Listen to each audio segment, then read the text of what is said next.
नमस्कार दोस्तों, आप सभी का एक बार फिर से स्वागत है एमिनेंट इंस्टीट्यूट के यूट्यूब चैनल पर। और इस वीडियो लेक्चर सीरीज में हम एमपीपीएससी 2020 में जो नए आयोग जोड़े गए हैं, अधिनियमों को हटाकर उन आयोगों के बारे में चर्चा कर रहे हैं। पिछले लेक्चर में हमने केंद्रीय सूचना आयोग के बारे में बात की थी, जाना था कि यह सूचना आयोग क्यों बनाया गया है, कैसे कार्य करता है और इसके कार्य क्या होते हैं, इसको नियुक्त कौन करता है, इसके बारे में समझा था। आज हम बात करने वाले हमारे राज्य के जो सूचना आयोग है उसके बारे में हम बात करेंगे। जिस तरह केंद्र में एक बॉडी बनाई गई है सूचना आयोग, उसी तरह हमारे राज्य में भी एक बॉडी बनाई गई है उसी के सिमिलर। अब इसमें बहुत अंतर नहीं है इन दोनों में, दोनों एक ही टाइप के आयोग हैं। उसमें क्या है, उसमें बस उसका दोनों में क्या है, उनकी जो कार्य करने का एरिया है वो कम होगा, क्योंकि जो केंद्रीय आयोग होगा उसका कार्य अखिल भारतीय होगा, ऑल इंडिया में वो कहीं पे भी कोई मतलब शिकायतों को सुन सकता है पूरे देश की।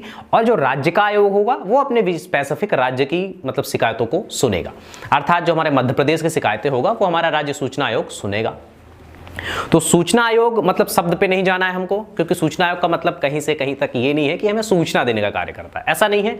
अगर किसी विभाग के द्वारा एक अधिनियम बनाया गया है, सूचना का अधिकार अधिनियम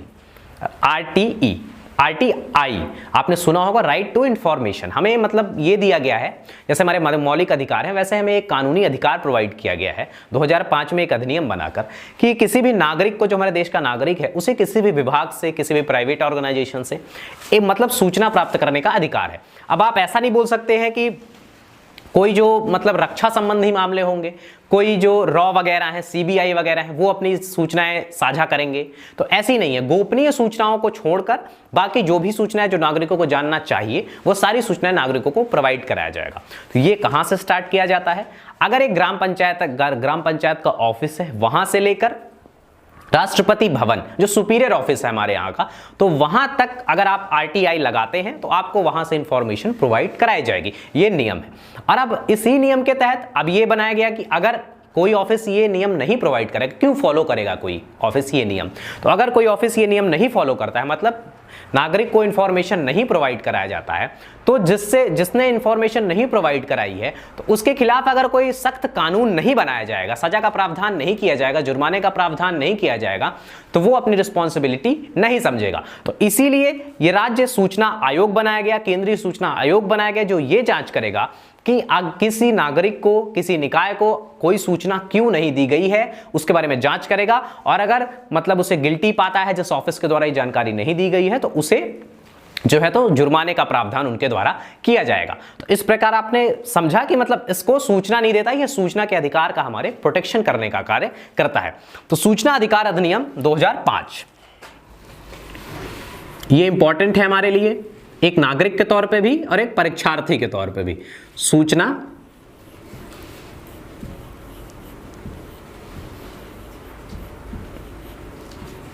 अधिकार अधिनियम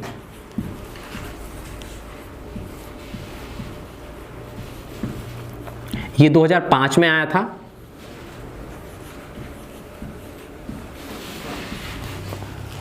अब इसी के अनुसार 12 अक्टूबर 2005 को स्थापना की गई थी हमारे केंद्रीय आयोग की। तो जो हमारा राज्य में आयोग बनाया गया है यह थोड़ा पहले बनाया गया है, केंद्र वाले से पहले बनाया गया है। यह 22 अगस्त 2005 को इसकी स्थापना की गई है।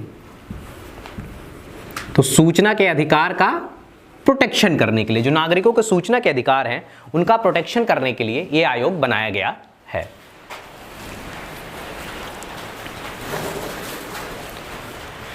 और इसकी जब स्थापना की गई तो इसका मुख्यालय हमारे, क्योंकि बाकी सारे जो आयोग थे हमने पढ़े तो उनमें सभी का मुख्यालय भोपाल में है, तो इसका मुख्यालय भी भोपाल में स्थित है, जो हमारा राजधानी क्षेत्र है, जहां से हमें हर प्रकार के इंफॉर्मेशन प्रोवाइड की जाती है। तो अब इसके जो प्रथम आयुक्त थे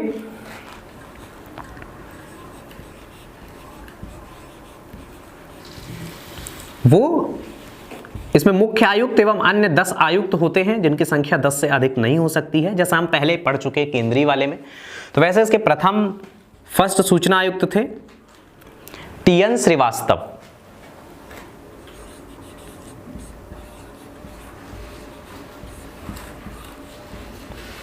सदस्य संख्या वगैरह हम देखेंगे कि कौन कौन से मतलब आयुक्त वगैरह और होते हैं। तो प्रथम आयुक्त उसके सूचना आयुक्त हैं टीएन श्रीवास्तव।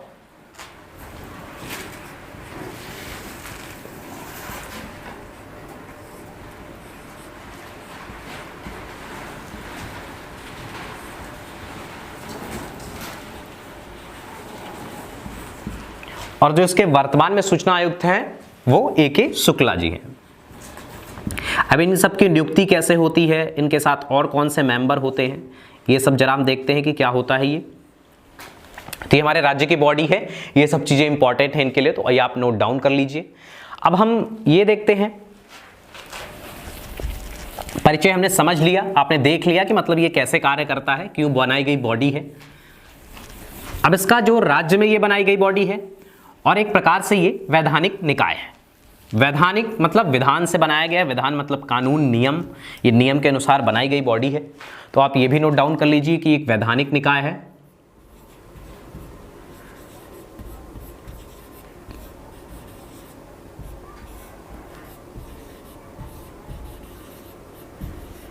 और अगर ये राज्य में बनाई जा रही है तो इसका जो है तो इसको नियुक्त कौन करता है, इसको बनाता कौन है, फॉर्म करता है राज्यपाल के द्वारा। तो आप ये भी जानते हैं कि राज्यपाल जो है तो कभी भी बिना मंत्रिपरिषद की सलाह पर या फिर सहायता के बिना कार्य नहीं करता है। तो ये जो राज्यपाल होता है इसको एक समिति सिफारिश करती है, जैसे केंद्रीय वाले में थे तो वैसे ही समिति की सिफारिश पर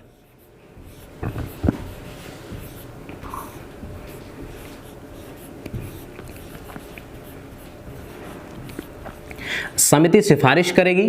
कितने लोग होंगे, 3 सदस्य होंगे, 3 सदस्यीय समिति होगी। वहां पर भी ऐसे ही हो रहा था, केंद्रीय वाले में भी 3 सदस्यीय समिति थी और उसमें अध्यक्ष कौन कौन था या फिर कौन कौन ये 3 लोग थे। तो इन 3 लोगों में एक मुख्यमंत्री होगा राज्य का,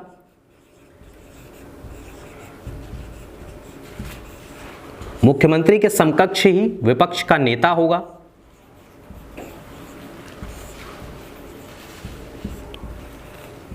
तो आप ऐसा भी समझिए कि पक्ष का नेता और विपक्ष का नेता, मेजॉरिटी लीडर और माइनॉरिटी लीडर दोनों, विपक्ष का और पक्ष का नेता। और अगर मुख्यमंत्री जिसको नियुक्त करेंगे, जो उनकी कैबिनेट होगी, तो उसमें से कोई भी मंत्री जो नियुक्त किए जाएंगे, गृह मंत्री को नियुक्त कर दिया गया, वित्त मंत्री को नियुक्त कर दिया गया, तो जिस मंत्री को मुख्यमंत्री नियुक्त करेंगे मुख्यमंत्री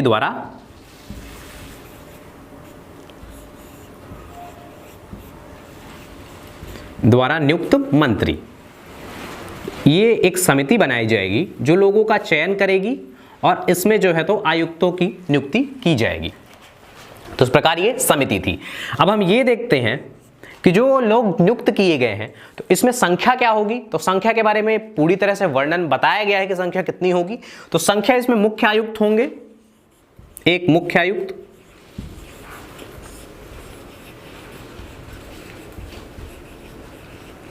और इसमें होंगे अन्य आयुक्त।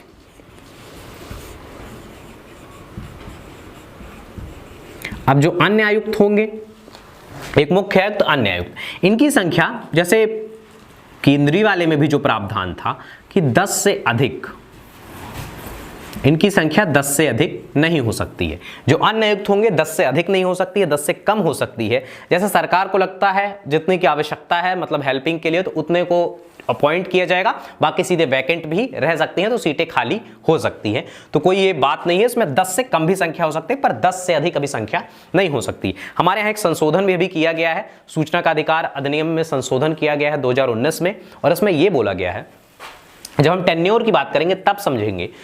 अब हम टेन्योर देख लेते हैं, इनका कितना होता है, कितनी वर्ष की अवधि के लिए, कितने समय के लिए ये लोग नियुक्त किए जाते हैं। तो जैसे केंद्रीय में हमने बात की थी कि 5 वर्ष और 65 वर्ष की उम्र, तो उम्र भी सेम ही है, 5 वर्ष और 65 वर्ष। जो भी पहले कंप्लीट हो उस समय के लिए ये लोग नियुक्त किए जाते हैं। अभी सूचना के अधिकार अधिनियम में परिवर्तन किया गया है।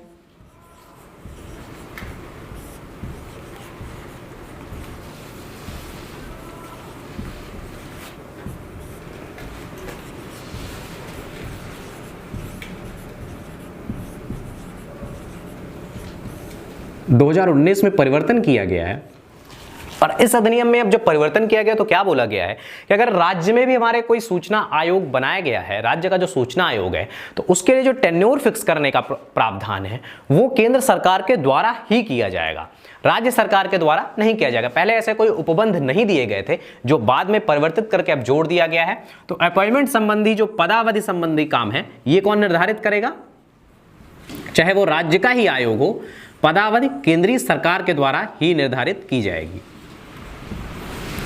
केंद्रीय सरकार इसको निर्धारित करेगी। और बाकी तो इसीलिए ये 5 वर्ष और 65 वर्ष है, मतलब सिमिलैरिटी रहनी चाहिए पूरे देश में। केंद्रीय सरकार जो भी निर्धारित करती है राज्यों के आयोग के लिए तो वही सभी राज्यों को फॉलो करना होगा। ऐसा नहीं है कि कोई भी अलग राज्य अलग तरह का प्रावधान अपने लिए बना सकता है।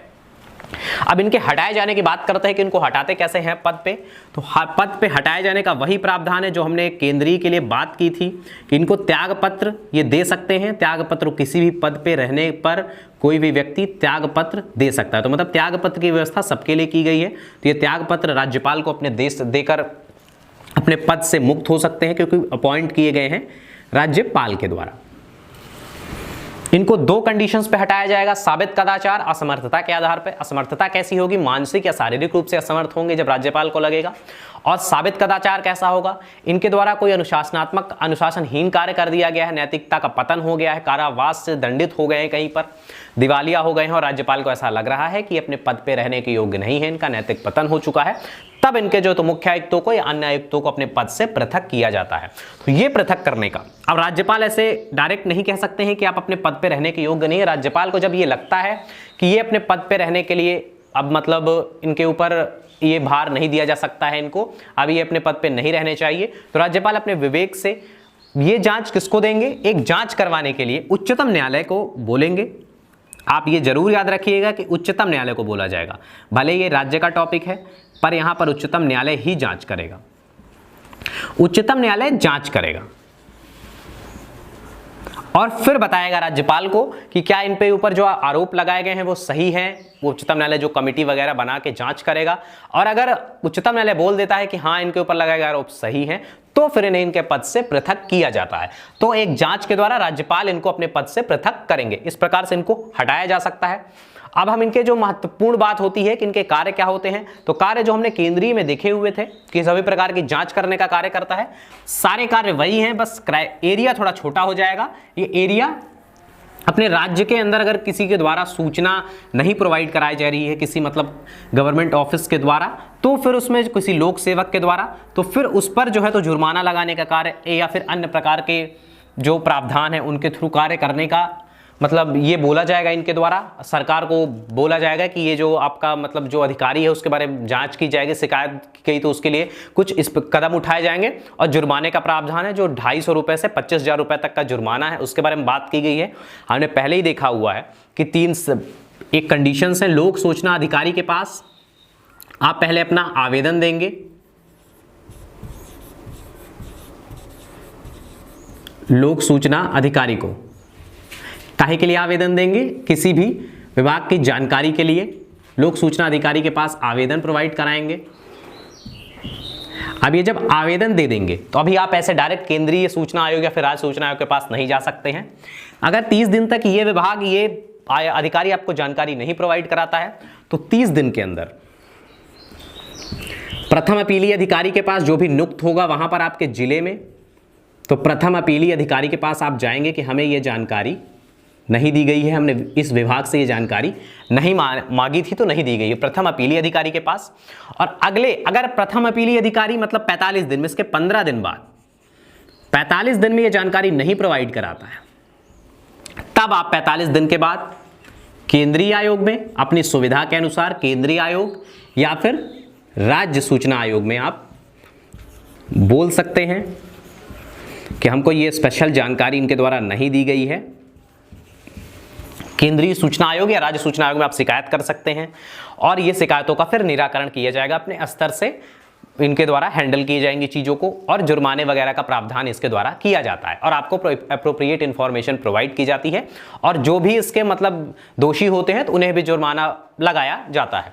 तो इस प्रकार हमने राज्य, बस क्षेत्र छोटा होगा, बाकी सारे कार्य वही होंगे। प्रतिवेदन देंगे तो प्रतिवेदन ही अपने राज्य के मंत्रिमंडल को, राज्यपाल को प्रोवाइड कराएंगे, राज्यपाल उसे विधानसभा के पटल पर रखेंगे। बाकी प्रतिवेदन में जो चीजें होती हैं कि कुछ सुझाव दिए जाते हैं, या फिर जो पहले से प्रावधान चले आ रहे हैं उनमें जो है तो परिवर्तन करने का, कुछ नई चीज जोड़ने का, घटाने का, ऐसा कुछ प्रावधान इनके द्वारा किया जाता है। तो ये वार्षिक प्रतिवेदन देने का भी कार्य करते हैं।